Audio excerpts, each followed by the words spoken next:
So today I will be doing an analysis of the opening scene from the film Harold and Maude. First, I will let you watch the scene yourself and take it all in. Then we'll go back and do an analysis.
Don't be shy, just let your feelings roll on by.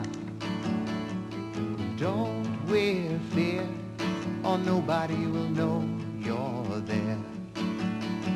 Just lift your head and let your feelings out instead. Now don't be shy, just let your feelings roll on by.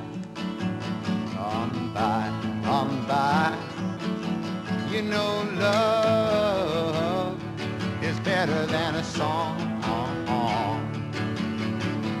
Love is where all of us belong. So don't be shy, just let your feelings roll on by. Don't wear fear, or nobody will know you're there. You're there, you're there. You're there, you're there, you're there. You're there, you're there. You're there, you're there.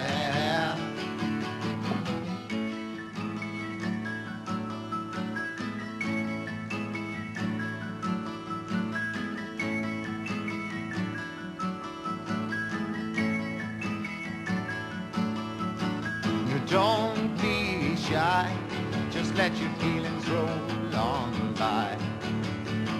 And don't wear fear, or nobody will know you're there. Just lift your head and let your feelings out instead. No, don't be shy, just let your feelings roll on by. On by, on by, on by, on by, on by, on by, on by, on by, on by.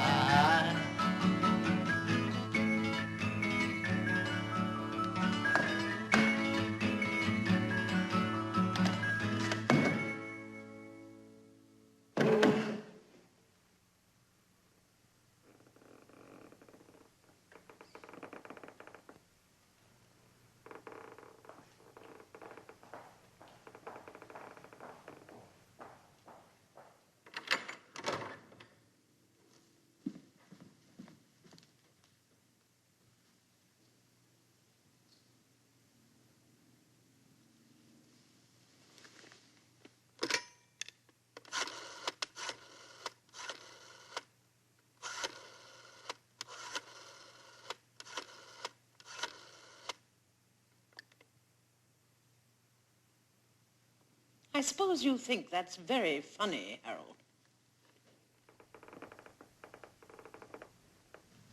Hello? Hello? Faye? Yes. Darling, be a dear and cancel my appointment with Renee this afternoon. I know he'll be furious. But I've had such a trying day. And with guests coming this evening. Oh, would you? That's sweet. Tell him I promised to be in on Tuesday. Thank you, Faye. You're a darling. Yeah. Bye. Bye.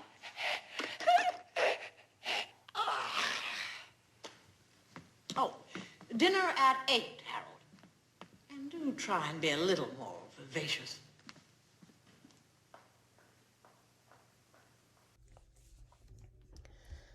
Okay, so the majority of the scene is done in one long tracking shot. Here the camera tracks feet walking down a spiral staircase, low-key lighting with heavy shadows. The subject wears dark dress pants and shiny black dress shoes. The camera is at an angle where we can only see the subject from the knees down, which creates a sense of mystery. We only hear the sound of the subject's footsteps down the stairs. The lighting is reminiscent of film noir and German expressionism with the harsh shadows from the staircase railing on the back walls. The subject pauses briefly at the end of the stairs, and the camera continues to track with its feet for a few paces. The camera tilts up, halting at a mid-shot, revealing the subject from below the shoulders to right below the waist. He is clearly wealthy. He wears a silver bracelet, ring, and a nice suit. He puts on a record on the turntable and closes the lid. Don't Be Shy by Cat Stevens begins to play, and this immediately changes the tone of the scene. It's a cheerful and optimistic tune, however, the lighting remains the same, implying otherwise. The camera continues to track with the subject, this time obscured partially by different furniture as he moves across the space. The furniture is all very elegant looking with hues of golds and reds. The camera follows the subject to a chair in which he sits down, still not revealing his face. He takes out a small piece of paper and begins to write something down. The lighting is a little less harsh here, motivated by what seems to be a window of some sort, implying that it is daytime. He folds the paper intricately and places it in his breast pocket. Just let your feelings roll on by. On by, on by. You know love. As he stands up, we get a very brief glimpse of the subject's face for the first time before it going out of view again. He seems quite young. The camera now tracks the subject from the elbows down as he continues walking through the space, cluttered with furniture. The lighting is very dark here. We can barely make out any details of the furniture. Streaks of light occasionally hit areas motivated by the window source. The subject step up a step, and the camera tilts up, revealing a massive window behind him. He lights a match with a lighter and then some candles with the match. This is an interesting choice. It makes it seem like he's performing some sort of ritual. As he's doing this, the camera moves with his hand.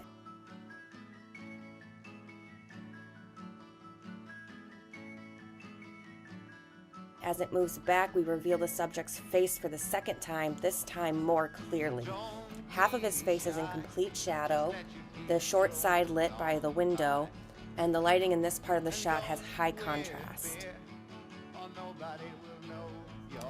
As the camera pans, the subject's face goes into complete shadow, and the camera tilts back down toward the floor, resuming the same position as the start of the shot. The light is hitting a glamorous harp, once again implying that this character comes from wealth. The camera stops on his feet and holds there. The lighting is very low-key. We can barely make out any details of the mise-en-scène here as he steps down, creating a shroud of mystery once more.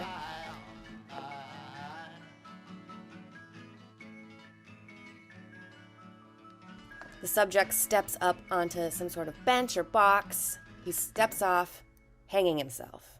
The song ends at this point. We hear the sound of the box scrape against the floor. This is the first cut of the scene. It cuts to an establishing shot of the space we just briefly toured. The room is very large. We see our subject hanging from a noose from the ceiling. A large window creates high contrast shadows on the wall, and a chandelier hangs from the ceiling, motivating the low-key lighting. The only movement within the frame comes from the slight swaying of the hanging man. The only sound we hear is of the creaking of the rope and eventually the sound of footsteps from somewhere outside the room. We cut to an angle from behind the man hanging. We still do not have a clear view of his face. The lighting here is much softer. The walls are an off-white, shifting the mood somewhat. A woman walks into the frame swiftly. She appears small, with the high angle of the camera positioned behind the noose. The camera pans with her as she begins to make her way across the room. She looks up, sees the man, looks down, and continues to sit. The woman is positioned on the mid-left of the frame, and the back of the hanging man's head is prominently in the foreground, creating depth of field. This immediately makes us curious. Why does she seem so calm in such a tragic situation?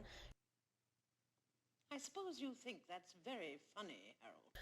We learn two very big details with this first line of dialogue of the film, that this is our protagonist, Harold, and that this horrific event is clearly not something to be worried about. So now we cut to an angle facing Harold for the first time. He's a very young man. The lighting from the window creates a hair light on his head. He makes no reaction. He appears to be dead and continues to spin on the noose. Then we cut back to the woman. This time she appears center frame in a medium shot. She continues on the phone. She speaks to a woman named Faye and asks her to cancel her appointment for the afternoon. We cut back to Harold, who is still hanging from the ceiling. He smiles and lets out this small chuckle, which turns into a choking sound. The woman can be heard off screen speaking loudly on the phone. Then we cut back to the same shot composition as the previous one, with the back of Harold's head and the woman left of the frame. Harold continues making grotesque choking noises. The woman ignores him completely, chatting about her dinner plans for the evening on the phone. This adds juxtaposition to the scene. Two very different feeling situations are occurring in the same space at the same time. The woman finishes up her phone call cheerfully. She stands up, begins to exit the room. The camera pans with her. She pauses, so does the camera. She acknowledges Harold once more on her way. And then she says to him, Oh, dinner at 8, Harold. And do try and be a little more vivacious. So, this opening scene sets the tone of the entire film, which is filled with tragedy and comedy pretty equally. We learn that this is normal behavior for Harold, but not immediately. We have to figure it out for ourselves. The scene begins shrouded in mystery. The cheerful Cat Stevens song sets it up for something bubbly and happy, and then the director juxtaposes this cheerfulness with the tragic suicide of the protagonist, only to confuse us once more by introducing the laissez-faire attitude of Harold's mother. So that is the opening scene of Harold and Maude. I hope you enjoyed.